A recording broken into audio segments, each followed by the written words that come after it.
Assalamualaikum warahmatullahi wabarakatuh. Kembali lagi di channel Cikita Bella. Nah, pada video kali ini kita akan melanjutkan pembahasan soal-soal untuk persiapan UTBK tahun 2022. Soal-soal yang akan kita bahas yaitu khususnya untuk TKA Saintek mata pelajaran fisika. Sebelum kita simak soal-soalnya, jangan lupa teman-teman bisa klik tombol subscribe, tekan tombol loncengnya. Jangan lupa juga like, komen, dan share sebanyak-banyaknya ya.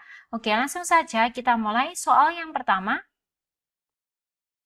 Sebuah balok bergerak dari keadaan diam menuruni suatu bidang miring yang panjang. Bagian pertama bidang miring itu licin dan bagian berikutnya sampai ke dasar bersifat kasar. Setelah bergerak selama beberapa saat di bagian yang kasar, balok berhenti. Pada peristiwa itu, nah di sini disediakan 4 pernyataan, kira-kira pernyataan manakah yang benar, gitu ya. Nah, untuk soal ini bisa kita ilustrasikan gambarnya seperti ini, di mana dari bagian 1 sampai bagian 2 itu adalah licin, dan dari bagian 2 ke 3 itu adalah kasar.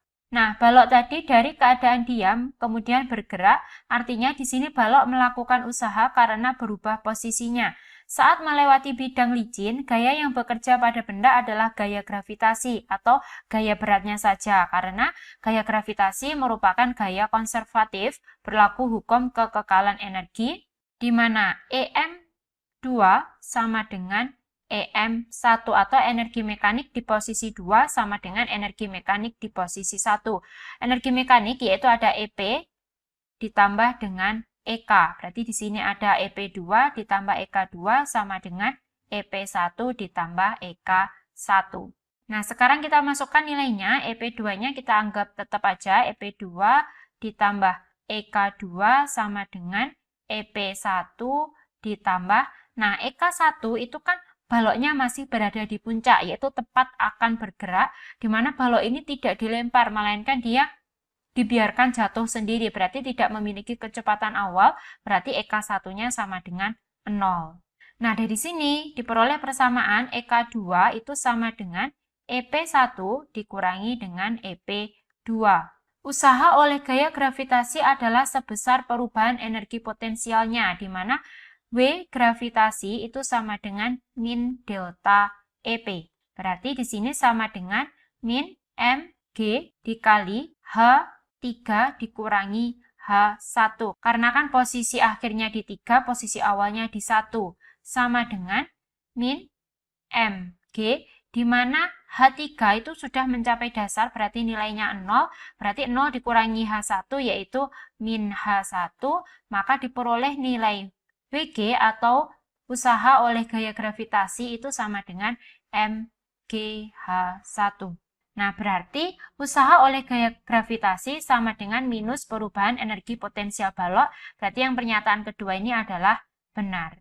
Selanjutnya pada permukaan yang kasar, yaitu dari titik 2 ke titik 3, balok mendapat gaya gesek dari permukaan. Dengan demikian, usaha yang dilakukan oleh gaya gesek yaitu sebesar, kita hitung dulu, W gesek sama dengan delta EP ditambah dengan delta EK. Nah, kita uraikan delta EP-nya, berarti posisi akhirnya yaitu EP3 dikurangi dengan EP2 ditambah EK3 dikurangi EK2. Nah, sekarang kita masukkan nilainya. EP3 itu benda sudah berada di dasar, berarti tidak punya ketinggian, berarti nilai EP-nya sama dengan 0. Dikurangi EP2 ditambah EK3, di sini benda juga sudah berhenti, berarti tidak punya kecepatan, berarti nilai EK3-nya juga sama dengan 0, dikurangi EK2. Sama dengan min EP2 dikurangi EK2, di mana EK2 tadi sudah kita peroleh persamaannya, EK2 itu sama dengan EP1 dikurangi EP2. Berarti ini ada min EP2 dikurangi EP1 ditambah EP2. EP2-nya habis ya. Berarti W gesek sama dengan min EP1 sama dengan min mgh1. Nah, berarti ini menandakan bahwa gaya gesek melakukan usaha pada balok. Jadi yang pernyataan pertama itu juga benar. Nah, selanjutnya usaha total.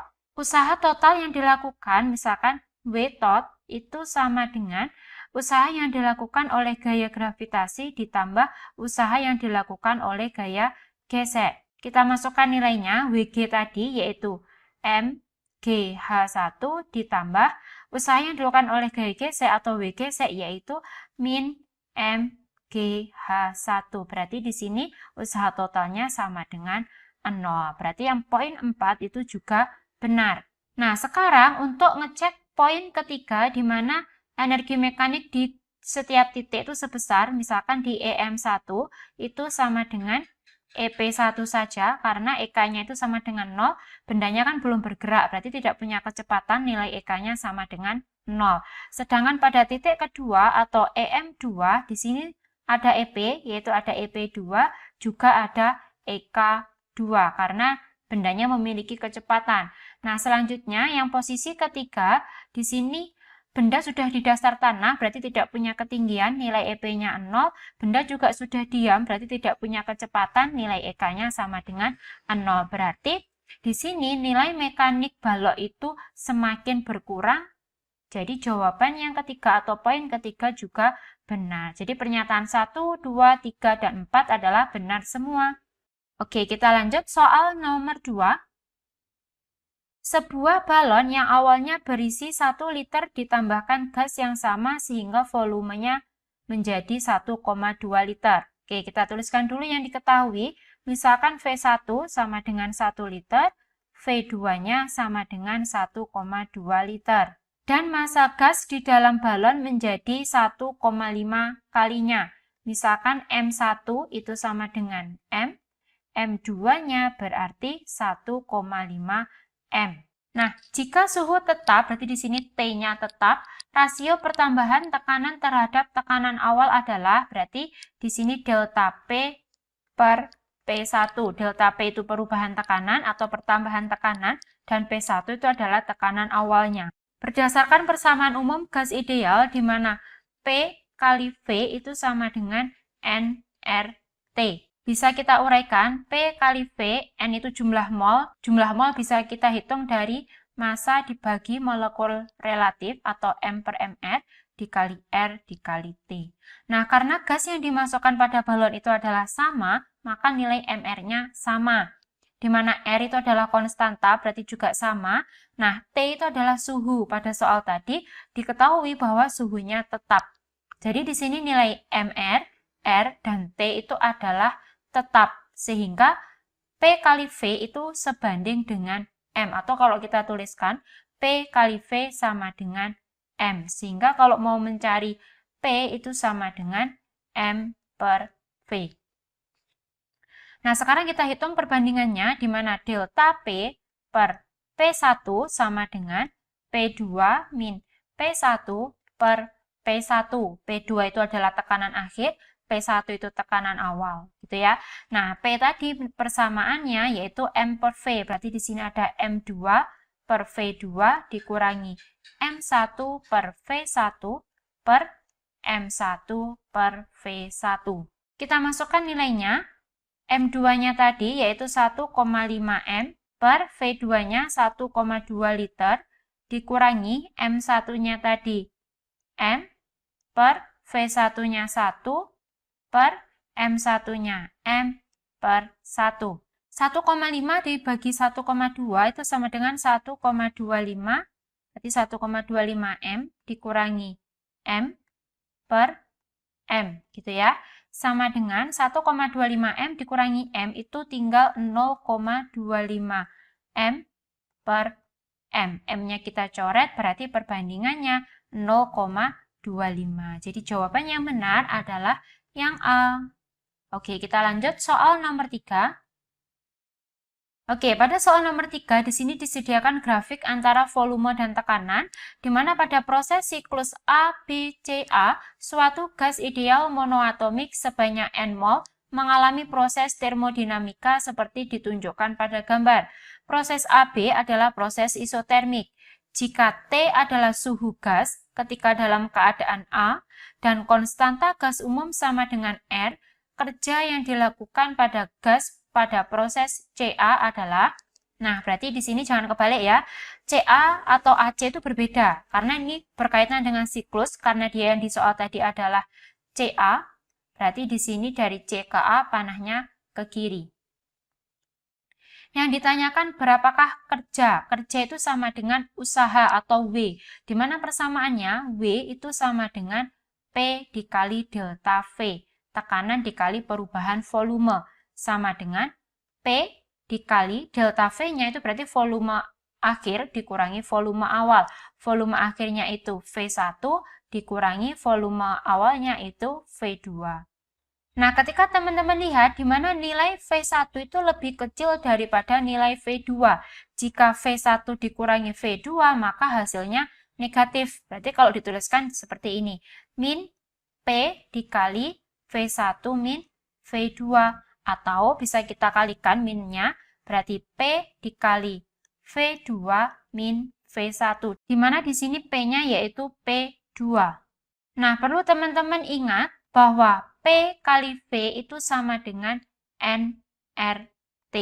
Oke, dari persamaan ini kita uraikan, berarti W itu sama dengan P2 dikali V2 min P2 dikali V1, di mana P2 kali V2-nya ini bisa kita ganti dengan nRT. Berarti W itu sama dengan nRT min P2 kali V1. Jadi jawaban yang benar adalah yang E. Oke, gitu ya. Kita lanjut soal nomor 4. Massa planet A sekitar 4 kali massa planet B dan jarak pusat planet A ke pusat planet B adalah R. Jadi di sini kita ketahui M-nya A itu sama dengan 4 kali M-nya B. Suatu benda uji bermassa M berada pada jarak R kecil dari pusat planet A dan pada garis lurus yang menghubungkan AB memiliki gaya gravitasi sama dengan 0. Nah, berapakah jarak R? Berarti jarak antara muatan uji ke benda A, gitu ya. Nah, pada soal ini jika diilustrasikan itu gambarnya seperti ini, di mana ada muatan uji yang diletakkan di tengah-tengah di antara benda A dan benda B. Muatan uji ini masanya M, berjarak R kecil dari benda A, berarti dia berjarak R besar dikurangi R kecil dari benda B. Nah, gaya gravitasi pada muatan uji yaitu bernilai 0, gitu ya. Berarti bisa kita tuliskan gaya gravitasi antara muatan uji dengan benda A atau FAM itu sama dengan gaya gravitasi antara benda uji dengan benda B atau FBM. Di mana gaya gravitasi itu persamaannya G M per R kuadrat. G itu konstanta gravitasi, M di sini masanya muatan uji dikalikan masanya benda A per jaraknya berarti R kecil kuadrat sama dengan G dikali masanya muatan uji yaitu M dikali dengan masanya benda B atau MB per jaraknya antara muatan uji ke benda B tadi adalah R besar dikurangi R kecil dikuadratkan, gitu ya. Yang sama kita coret, berarti GM-nya ini sama, kita coret. Berarti di sini tinggal MA, di mana nilai MA-nya itu adalah 4 kalinya MB per R kuadrat sama dengan MB per R min R kuadrat. MB-nya kita coret juga. Yang ada R-nya kita jadikan 1, misalkan R-nya ini pindah ke atas, berarti di sini 4 per 1 sama dengan R kuadrat per R min R kuadrat. Nah, supaya kuadratnya hilang, berarti kan di akar. Yang sisi kiri, akar 4 itu sama dengan 2, akar 1 ya tetap 1, yang sisi kanan berarti tinggal R per R min R. Selanjutnya kita kalikan silang, berarti hasilnya nanti 2R besar dikurangi 2R kecil sama dengan R kecil. Atau 2R besar sama dengan 3R kecil. Nah, yang ditanyakan tadi jarak R atau R kecilnya. Berarti R kecil sama dengan 2R besar per 3.